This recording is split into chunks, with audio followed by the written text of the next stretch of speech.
So, hello students! In my backyard right now is this young man whose name is Toby, and I've known him all of about 7 minutes. And how did I find you, Toby? How did you end up in my backyard? I was just biking by and I saw a sign on a house that said, welcome to our vegan family. And I was curious, so I went. I was curious, is it a bakery? Is it some sort of restaurant? And I realized it's just a house, and so I continued biking by, but then is it your husband or your partner? Yeah. Came and was like, oh, who are you? Right. So he came up to the fence and started talking to you. So for those of you who don't know, and I'm just going to ask you to speak a little bit louder because we're actually kind of far away, because we're trying to do this social distancing thing, so we're not that close to the microphone. So what happens, we have this bicycle path by our house, and we were in the backyard, and Toby was riding his bike by. And riding quite far, actually, from Montreal to Vaudreuil. That's not, like, how long did that take you? It'll be about 3 hours. Yeah, okay. So I'm just actually doing you a service and providing you a rest. Yeah, it's a good break. I should probably give you something to eat and drink. No, I have some food. Okay. Yeah. Anyway, so I just said to him, like, why don't you come in the backyard and we'll talk about some things that seemed of mutual interest to us. And so one of the things that I realized is Toby's vegetarian and became vegan later. So why don't you tell us a little bit about that? Sure. And so my parents raised me vegetarian since I was born. Actually, we did eat fish occasionally. But yeah, my parents have been vegetarian for, I don't know, a few years. My dad does medical ethics. And so I think it was a moral choice. What does that mean, does medical ethics? So he teaches medical ethics at McGill. And and so... Is he a doctor or a scientist, or what? How did he end up? I don't know what his official position is, sorry. Okay. But I know he runs a lab at McGill, and he teaches about the risk involved in various lab trials, and the ethics of that, how to minimize risk, that type of stuff. Some of it involves animals as well, testing on animals, lots of questions about that. Are your parents now vegan? Yes. Like 90%. 90%.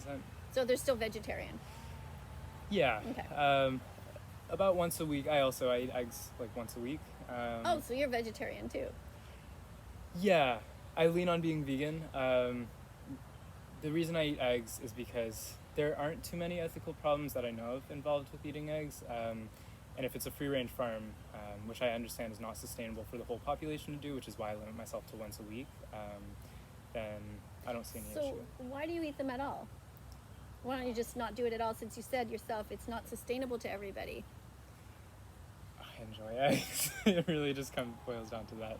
But you know what happens in the industry? Like, even the chickens on these so-called ethical farms, they still come from this cycle of violence where they are, the baby boy chicks are ground up at birth because they can't lay eggs. And it's all part of that. So even these anyways, I can send you some links to some videos that talk about backyard eggs and supposedly free range, and how it's really not okay. But anyway. Sure. Yeah, absolutely. Send me the links. I'm not quite educated enough on that. So for those of you watching, you can go to Earthling Ed. Do you know who Earthling Ed is? No. Okay, so Earthling Ed is a animal rights activist who has this, you just type in Earthling Ed, 30 days, 30 excuses, and under those he has these very short videos. They're like 2.5 minutes long, and one of them is about backyard eggs and explains all that. Okay. So well, it's interesting though. So was there anything else you wanted to talk about? Because you did mention something to me off camera that I thought was also really interesting about you. That I'm trans?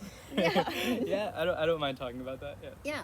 So Toby just mentioned, I don't know, in passing in the first 7 minutes, that he's trans. So I thought that was a really interesting thing, because you don't meet too many trans people just who are so open about it, just like that. So I asked him if he would like to have an interview with me, and one of the things that I said that I thought that you maybe didn't know about is that I believe that people are all born vegan. We're actually born as animal rights defenders. When we're first young and we're born, we don't consent to having these dead animals put into us.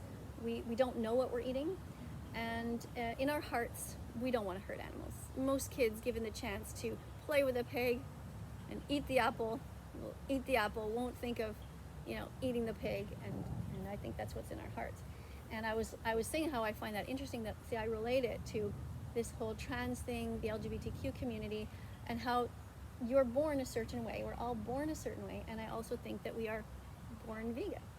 So what do you think about that possibility? I'm not sure. Honestly, I'm not sure. I agree that, everyone is born a certain way, and then we're shoved, all of society's opinions are shoved down our throat and restrict our identity. But when it comes to being vegan, I'm not sure we're born vegan. I agree. I mean, as humans, we have this awareness, we have this ability to empathize and to have a heart for these animals. And intuitively, I would think that would make us not want to kill them and eat them. Well, do you remember thinking to yourself when you were younger, like, I really want to hurt this animal? Never. And eat this animal, like a squirrel, a rabbit, a turtle, any of the animals that you played with as a kid? No, but that's partly, we're introduced to various novels as kids or various TV shows or movies where the animals are very romanticized and anthropomorphized, and so we relate to them better. Whereas if we were raised, in a completely different society, it's possible that I wouldn't have those sentiments. But when you're really, so even you think like when you're really young, like 1 or 2, before you have all this I have no memories. social... Right. So, but when you were really young, I look at it, my granddaughter, and it never would occur to her when she sees a dog on the street to, grab the dog and take a chunk out of the Right. dog. And she just always just loves animals. She just, it's Sure. by her nature. The so only... Sorry. No. Well, I was just gonna ask you a little bit about being trans and how did you know that you were, what was your journey there? Yeah. I mean, when I was a kid, and obviously still identifying as a girl because that's how I was raised, I always presented very masculine, and so people would always mistake me for a boy. They would always assume I was a boy. And eventually I realized, you know what, I fit in, this is how I feel, this is how I'd like to be, this is how I am. And you thought of that at what age about? Let's see, I started transitioning at the end of 6th grade. I probably started building that sense At the of end identity. of 6th grade, so Yeah. that was, you were 12. Yeah. Okay. I And was now probably you're around like 10 when I started to think about 10 already. Okay. And now you're 18, you said? Yeah. Okay. So did you come out to your parents, or did they sort of say, hey, do you think you might be trans? Like, who brought up the subject? My sister was the first one, actually. Love my sister. She's 4 years older than me. And when I was in 6th grade, it was just, I don't know, your average day, and she came up to me and she was like, hey, should we be using different pronouns with you? And I was like, I don't know. Maybe. And I thought about it for the next few months, and then I came out to my parents. So wait, that was when you were 10 or 12? 6th grade, so 11, six. I think I was. Oh, okay. 11, yeah. And that's when your sister, but by then you had already been, Yeah. it had been talked about in your family. Yeah. Do you remember the first conversation that you had about that subject? Like, Was it your parents that brought it up, or no, you? it was me. It was me that brought it up. You. Like, were you hesitant, or I guess your parents? Yeah. I was very nervous in 6th grade when I came out to them. I came out by saying, hey, I'm going to high school next year. Can I go to school as a boy? Yeah, I was definitely nervous for that. But I do have a memory from when I was quite young, probably around 3rd grade, is when I found out that people can have surgeries. And although I'm not sure my feelings towards that, well, I support it for anyone who wants it. I'm not sure if it's what I want. So you've had no surgeries? No. Okay. Surgeries. You're just taking hormones? Yep. Yeah. When I found out about that, knowing that there are people that transition in around 3rd grade, a friend had brought it up. I remember coming home and like being excited and talking to my dad about that, and he was like, "Yeah, people do that." And I remember being like, "I want to do that when I'm older." And he was like, "All right." He didn't really have a reaction. A little kid says that, you kind of just dismiss it. But but it stuck not with in a you. bad way. But it definitely stuck with me. Yeah. And yeah, I mean, my feelings on gender in the first place, I'm not even sure about. I definitely think it's a social construct that is incredibly unnecessary. And you were saying that you're bisexual, and I think with sexuality, it's the same thing. I mean, For those of you who don't know, he just outed me. Sorry, I'm so sorry. No, I've been out already. No, I mean, I was saying that I've always known that I was bisexual from a really young age, from the time that I was like 5 and had a crush on a little girl in kindergarten, and then later on, in grade 4, another crush on a boy, and then girl, boy, whatever. Yeah, so to me, it's just normal. Like to me, you fall in love with or attracted to a human. Exactly. Somebody that you relate to, who's, when your eyes meet, you get each other, your hearts meet, you have things in common, that kind of thing. And it's the same thing for identity. You're not a boy, you're not a girl, you just have a personality. You're so many other elements, and I find gender so restrictive.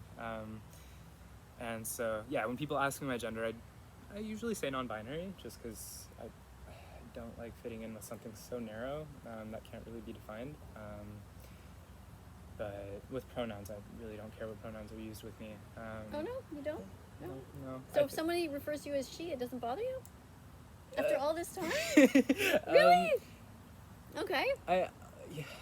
So this is my guest, gut Toby. reaction, yeah. As you can see, she's sitting beside me. Like, that doesn't feel weird? It does feel weird. No, my Yeah. gut reaction is like, oh. No, right? Sure, of course. Let's be honest. They, them feels the most comfortable, although he, him is what I hear every day. They, them seems to correspond with my values the most, but I understand the way I present, my personality. So you won't get mad at very somebody if they masculine. call you he kind of thing. You're just like, okay, whatever. Yeah. Yeah. Yeah, yeah. No, my parents call me he. Everyone calls me he. Very Okay. few people that use they, them. And so you had a different name growing up and you changed it. Yeah. Yeah. And why did you pick the name that you did? Did you have a character? Was there a character in a book or something that you liked? And I just like the name Toby. I mean, my full name is Tobias. And yeah, my birth name also started with a T, and so I wanted something like kind of similar. I am Jewish, not religious, but I was raised kind of Jewish. okay. And Toby is a Jewish name.